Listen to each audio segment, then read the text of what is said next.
जय माता दी दर्शकों, आज के इस भाग में जानते हैं मकर संक्रांति का महत्व क्या है, क्यों मनाई जाती है मकर संक्रांति एवं मकर संक्रांति का आध्यात्मिक महत्व। मकर संक्रांति के दिन क्या करना चाहिए, दान और पुण्य। मकर संक्रांति से के दिन क्या करना होता है शुभ, यह जानेंगे सविस्तर। मकर संक्रांति का भारतीय धार्मिक परंपराओं में विशेष महत्व है, क्योंकि इस दिन सूर्य धनु राशि को छोड़कर मकर राशि में प्रवेश कर उत्तरायण में आते हैं।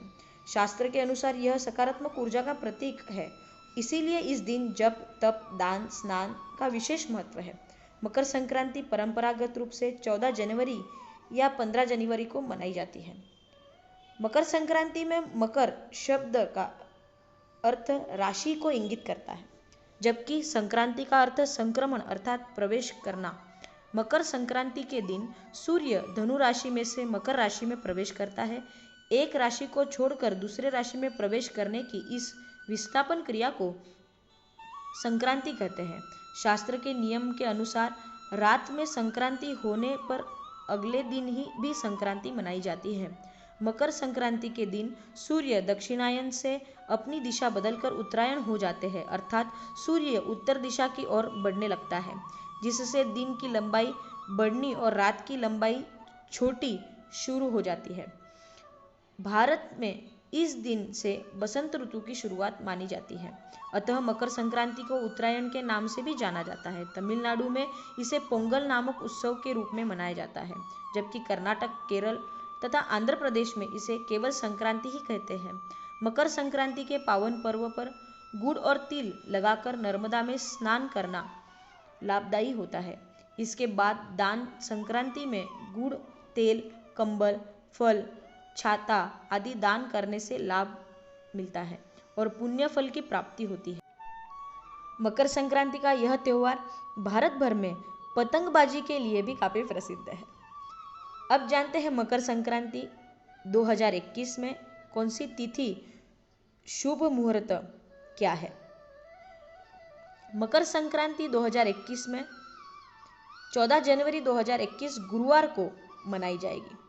पुण्यकाल का मुहूर्त जो है वो 8:03 से 12:30 तक की अवधि, मतलब 4 घंटे 26 मिनट तक है।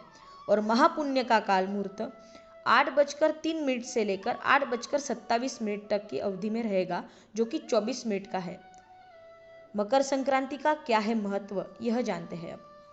माना जाता है कि इस दिन सूर्य अपने पुत्र शनि देव से नाराजगी भुलाकर उनके घर गए थे। धार्मिक मान्यताओं के अनुसार इस दिन पवित्र नदी में स्नान, दान, पूजा आदि करने से व्यक्ति का पुण्य प्रभाव 1000 गुना बढ़ जाता है। इस दिन से मल मास खत्म होने के साथ शुभ माह प्रारंभ हो जाता है। इस खास दिन को सुख और समृद्धि का दिन माना जाता है। इस विषय में जुड़ा एक काफी प्रसिद्ध श्लोक है जो इस दिन के महत्व को समझाने का कार्य करता है। माघ मासे महादेवः यो दास्यति धृतकम्बलं स भुक्त्वा सकलान भोगान अन्ते मोक्ष प्राप्यति। इस श्लोक का अर्थ है कि जो भी व्यक्ति मकर संक्रांति के दिन शुद्ध घी और कंबल का दान करता है, वह अपनी मृत्यु पश्चात जीवन मरण के इस बंधन से मुक्त होकर मोक्ष की प्राप्ति करता है। अब जानते हैं मकर संक्रांति क्यों कहा जाता है और पतंग महोत्सव का महत्व। यह पर्व पतंगोत्सव के नाम से भी जाना जाता है। इस दिन लोग छत पर खड़े होकर पतंग उड़ाते हैं। हालांकि पतंग उड़ाने के पीछे कुछ घंटे सूर्य के प्रकाश में बिताना मुख्य वजह बताई जाती है। सर्दी के इस मौसम में सूर्य का प्रकाश शरीर के लिए स्वास्थ्यवर्धक और त्वचा और हड्डियों के लिए बेहद लाभदायक होता है।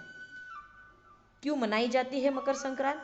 मकर संक्रांत के पर्व को लेकर कई सारी मान्यताएं प्रचलित है, लेकिन इस विषय की जो सबसे प्रचलित मान्यता है वह यह है कि हिंदू धर्म के अनुसार जब सूर्य एक राशि से दूसरे राशि में प्रवेश करता है तो उसे संक्रांति कहा जाता है। और इन राशियों की संख्या कुल मिलाकर 12 है, लेकिन इनमें मेष, मकर, कर्क, तुला जैसी 4 राशि सबसे प्रमुख है। और जब सूर्य मकर राशि में प्रवेश करता है तो मकर संक्रांति का यह विशेष पर्व मनाया जाता है। इस दिन को हिंदू धर्म में काफ़ी पुण्यदायी माना गया है और मान्यता है कि इस दिन का किया जाने वाला दान अन्य दिनों की अपेक्षा कई गुना अधिक फलदायी होता है। इसके साथ ही यदि मकर संक्रांति के इस पर्व को सामान्य परिप्रेक्ष्य में देखा जाए तो इसे मानने का एक और भी कारण है, क्योंकि यह वह समय होता है जब भारत में खरीफ शीत ऋतु के फसलों की कटाई की जाती है और क्योंकि भारत एक कृषि प्रधान देश है, इसीलिए यह फसलें किसानों के आय तथा जीवन यापन का एक प्रमुख जरिया है। इसीलिए अपने अच्छी फसलों के प्राप्ति के लिए वह इस दिन का उपयोग ईश्वर को धन्यवाद देने के लिए भी करते हैं। मकर संक्रांति कैसे मनाते हैं अब जानते हैं। मकर संक्रांति उत्सव और आनंद का पर्व है, क्योंकि यह वह समय भी होता है जब भारत में खरीफ की नई फसलें के स्वागत की तैयारी की जाती है। इसीलिए इस त्यौहार के दौरान लोग में काफ़ी प्रसन्नता और उत्साह देखने को मिलती है। इस दिन किसान भगवान से अपनी अच्छी फसलें के लिए आशीर्वाद भी मांगते हैं। इसीलिए इस फसलों को और किसानों के त्यौहार के नाम से भी जाना जाता है। इस दिन लोग सुबह से सर्वप्रथम स्नान करते हैं और उसके बाद दान कार्य करते हैं। इस दान को सिद्धा के नाम से भी जाना जाता है, जिसे ब्राह्मण या किसी गरीब व्यक्ति को दिया जाता है। इसमें मुख्यतः चावल, चिवड़ा, ढूंढा, उड़द, तिल आदि जैसी चीजें होती है। हालांकि महाराष्ट्र में इस दिन महिलाएं एक दूसरे को तिलगुड़ बांटते हुए तिलगुड़ घ्या आणि गोड गोड बोला बोलती है, जिसका अर्थ होता है कि तिल गुड़ लो और मीठा बोलो। वास्तव में यह लोग से संबंधों को प्रगाढ़ करने का एक अच्छा तरीका होता है। इस दिन बच्चों में भी काफ़ी उत्साह देखने को मिलता है, क्योंकि यह दिन वो होता है जिस पर उन्हें बेरोक टोक पतंग उड़ाने तथा मौज मस्ती करने की अनुमति मिली होती है। इस दिन को भारत के विभिन्न राज्यों में विभिन्न तरीकों से मनाया जाता है। उत्तर प्रदेश और बिहार जैसे राज्यों में मकर संक्रांति के पर्व को खिचड़ी कहकर पुकारा जाता है। इस दिन इस राज्यों में खिचड़ी खाने का तथा दान करने की प्रथा है। पश्चिम बंगाल में इस दिन गंगा सागर स्थान पर काफ़ी विशाल मेला भी लगता है, जिससे लाखों की संख्या में श्रद्धालु इकट्ठा होते हैं। पश्चिम बंगाल मकर संक्रांति के पर्व पर तिल दान करने की भी परंपरा है।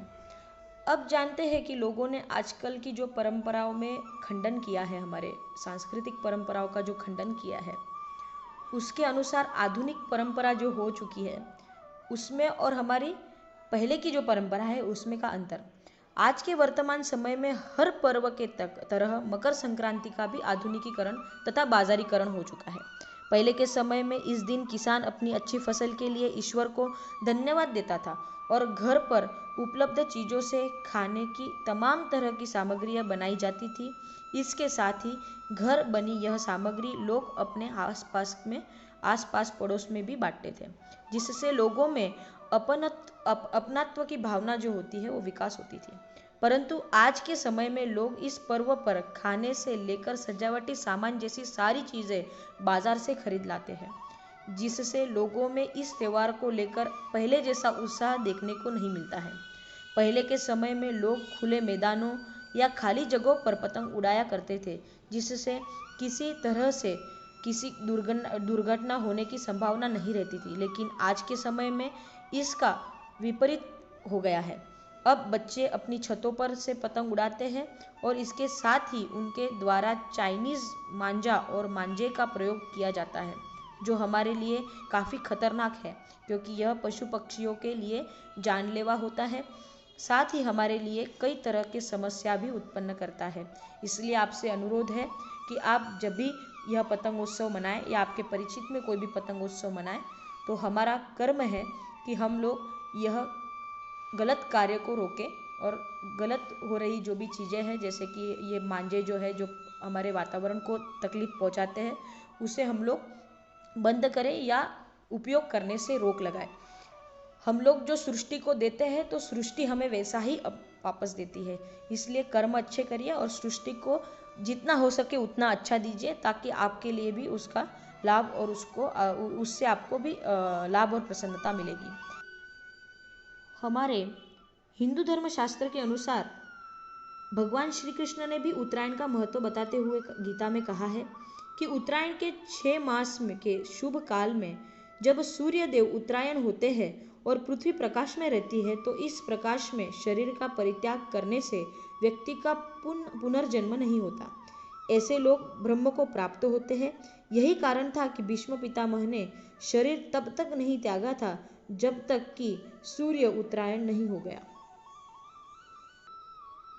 एवं ऐतिहासिक तथ्य यह भी माना जाता है, हिंदू धर्मशास्त्र के अनुसार मकर संक्रांति से देवताओं का दिन आरंभ होता है, जो आषाढ़ मास तक रहता है।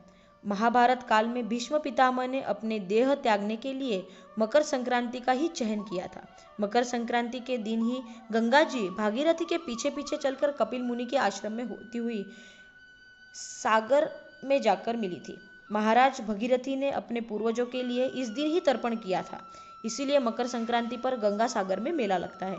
इस दिन सूर्य अपने पुत्र शनि के घर 1 महीने के लिए जाते हैं, क्योंकि मकर राशि का स्वामी शनि है। इस दिन भगवान विष्णु ने असुरों का अंत करके युद्ध समाप्ति की घोषणा की थी। उन्होंने सभी असुरों के सिर को मंदार पर्वत में दबा दिया था। इसीलिए यह दिन बुराइयों और नकारात्मकताओं को खत्म करने का दिन भी मनाया जाता है। अब जानते हैं राशि अनुसार दान। मेष राशि के जातकों को मकर संक्रांति के दिन तांबे की वस्तुओं का दान करना चाहिए। इसके साथ ही आप लाल मसूर की दाल भी इस दिन दान कर सकते हैं। यदि आप ऐसा करते हैं तो आपके क्रोध में कमी आएगी और आप अपने जीवन के फैसलों को पूरी बुद्धिमत्ता के साथ ले सकेंगे। अब जानते हैं मकर संक्रांति के दिन वृषभ राशि वालों के लिए कौन सा दान करना चाहिए। मकर संक्रांति के दिन वृषभ राशि के जातकों को चांदी से बनी हुई किसी चीज का दान अवश्य करना चाहिए। यदि आप ऐसा करते हैं तो आपके ऐश्वर्य में लगातार वृद्धि होती रहेगी। इसके साथ ही आप सफेद वस्त्र का दान भी कर सकते हैं। अब जानते हैं मिथुन राशि वालों के लिए कौन सा दान रहेगा इस मकर संक्रांति के लिए शुभ। मिथुन राशि के जातकों को मकर संक्रांति के दिन हरी सब्जियों का दान अवश्य करना चाहिए। इसके साथ ही आप पीले वस्त्रों का दान भी कर सकते हैं। यदि आप ऐसा करते हैं तो आपके वैवाहिक जीवन में चल रही सभी प्रकार की समस्याएं समाप्त हो जाएगी।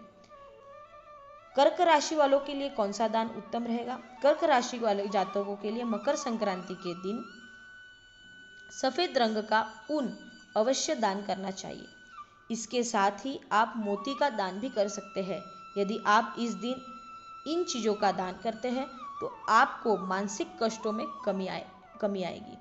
मकर संक्रांति के दिन सिंह राशि वालों ने क्या करें दान। मकर संक्रांति के दिन सिंह राशि के जातकों को मकर संक्रांति के दिन गुड़ का दान अवश्य करना चाहिए। इसके साथ ही इन्हें गेहूं का दान करना भी इनके लिए शुभ रहेगा। यदि सिंह राशि के जातक ऐसा करते हैं तो इनके मान सम्मान में और भी अधिक वृद्धि होगी। कन्या राशि वालों के लिए मकर संक्रांति के दिन हरे रंग की मूंग की दाल की खिचड़ी का दान अवश्य करना चाहिए। यदि आप ऐसा करते हैं तो आपको व्यापार में चल रही सभी प्रकार की परेशानियों से मुक्ति मिलेगी और आपके व्यापार में वृद्धि भी होगी। मकर संक्रांति के दिन तुला राशि वाले जातकों के लिए स्वास्थ्य अक्सर खराब रहता है। उन्हें मकर संक्रांति के दिन 7 प्रकार के अनाज का दान करना चाहिए। ऐसा करने से आपका स्वास्थ्य पूरी तरह से ठीक हो जाएगा और आपको कभी भी गंभीर बीमारियों का शिकार नहीं होना पड़ेगा।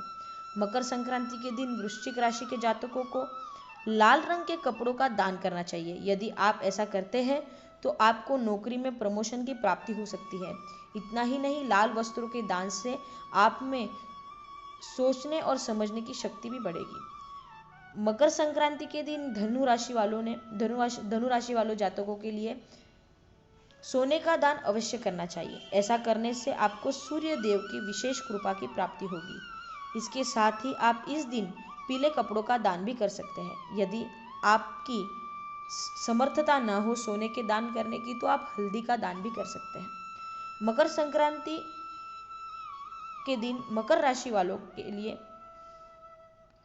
अपने पिता के साथ संबंध खराब है उन्हें मकर संक्रांति के दिन काले रंग के कंबल का दान करना चाहिए।